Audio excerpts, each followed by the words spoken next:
Olá pessoal, aqui é o Velgas, hoje é dia 7 de julho de 2025. Tortura, fome e ameaças são as condições do, entre aspas, segundo maior exército do mundo. E também a segunda parte, divisão no exército russo de Putin. Tropas russas estão muito cansadas. Os russos não devem esperar a ocupação de Kherson, muito menos Kiev, capital da Ucrânia, Odessa, Transnistria, Lviv, Ternópil, seja lá o que for, Kharkiv, né? A desintegração das forças armadas russas está a todo vapor. A situação é muito explosiva, com deserções, com insubordinações, com fugas, até atritos e combates entre oficiais, sargentos e os soldados, né, do exército russo. Então a situação é muito explosiva. Aliado a isso, a exaustão, o cansaço das tropas, né, que têm uma vida muito curta assim que chegam ao teatro de operações como buchas de canhão. Não tem nenhum privilégio, o único privilégio é ir marchando para a linha da frente, privilégio de morrer, né? São mandados para a morte. As tropas russas estão em uma crise profunda. É inútil falar em uma ofensiva contra Kherson ou em forçar o Dnipro, né? Nesse momento. Aí, que Kherson eles querem tomar, que Transnistria, qual a travessia do rio Dnipro que eles querem fazer? Falei antes só de Dnipro, mas não esqueçam, é o rio Dnipro, né? Então, é um rio muito importante na Ucrânia, né? Vocês sabem que as tropas estão exaustas. Processos desagradáveis estão acontecendo lá nas relações entre oficiais e soldados. Há brigas, inclusive. Há confrontos, casos de soldados que mataram seus comandantes de pelotão, sargentos, e foram embora pior, armados e com munição, né? Existem depoimentos, inclusive, de soldados que se renderam para o exército ucraniano e eles publicam, inclusive, deram entrevista na indústria, para a mídia internacional. Eles admitem ter fugido da linha de frente devido ao tratamento desumano e ao medo de perder a vida. Esse tratamento desumano é dos próprios oficiais e sargentos e comandantes do exército da Rússia. Eles dizem que o comando não só deixou sem apoio básico os soldados da Rússia, como também tem ameaçado eles com violência física e praticado a violência física quando não são obedecidos, são castigados, né?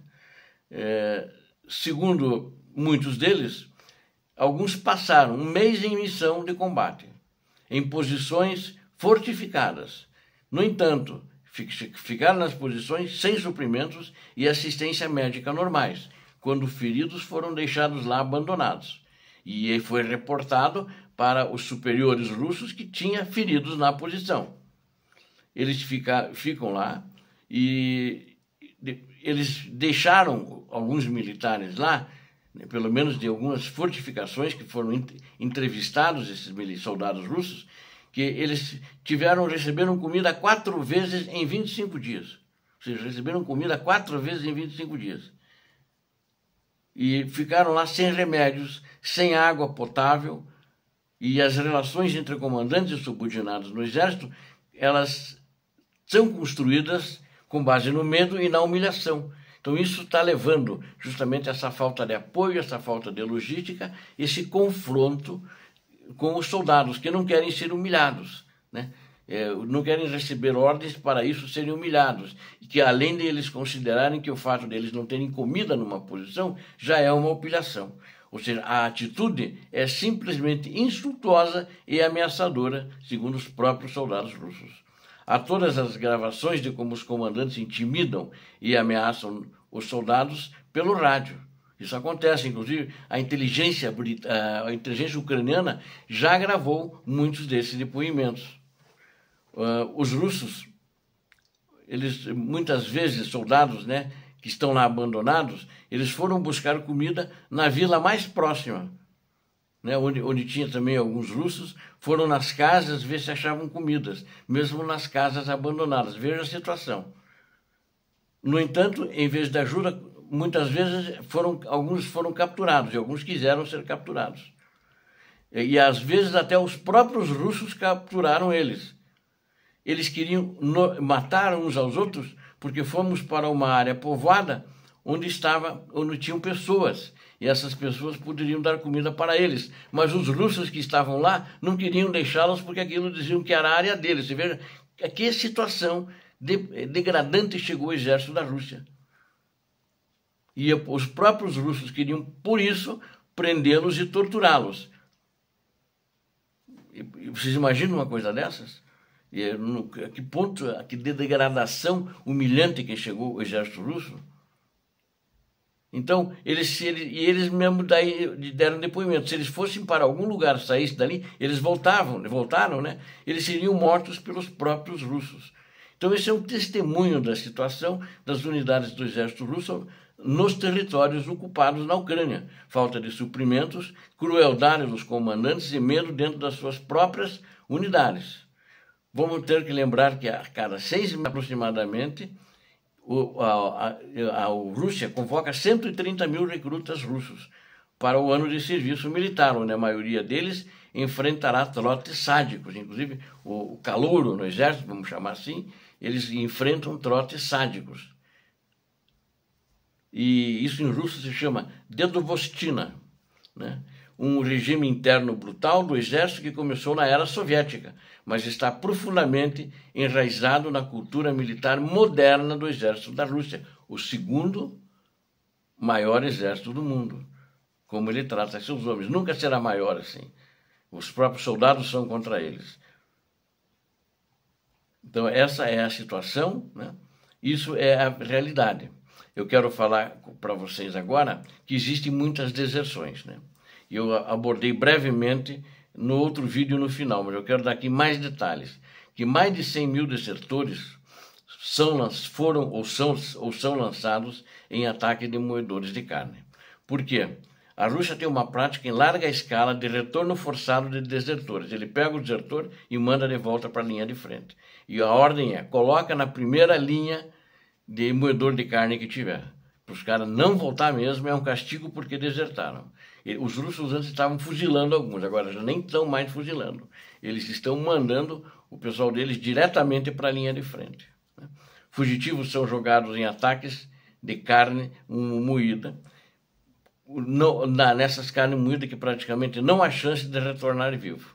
Isso tem relatado pela publicação da oposição russa, Verstk, o nome, Verstk, V-E-R-S-T-K-A, e inclusive citando dados internos da promotoria militar.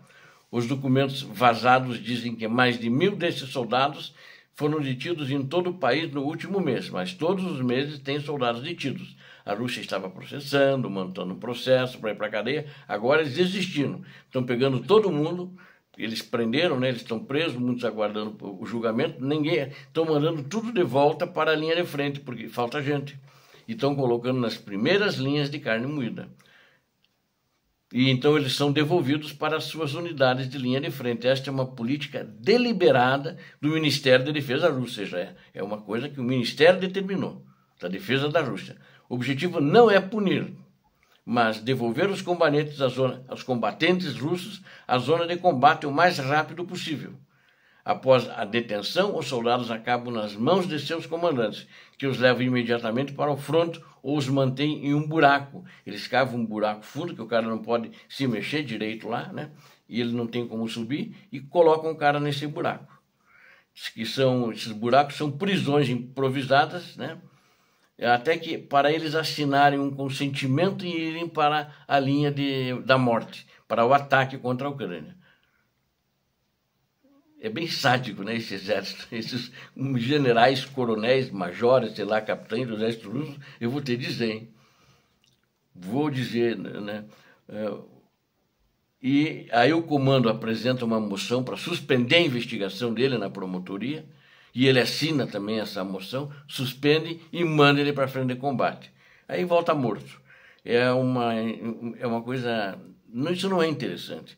Isso é esmagar os próprios soldados como se fossem vermes, como se fossem materiais descartáveis.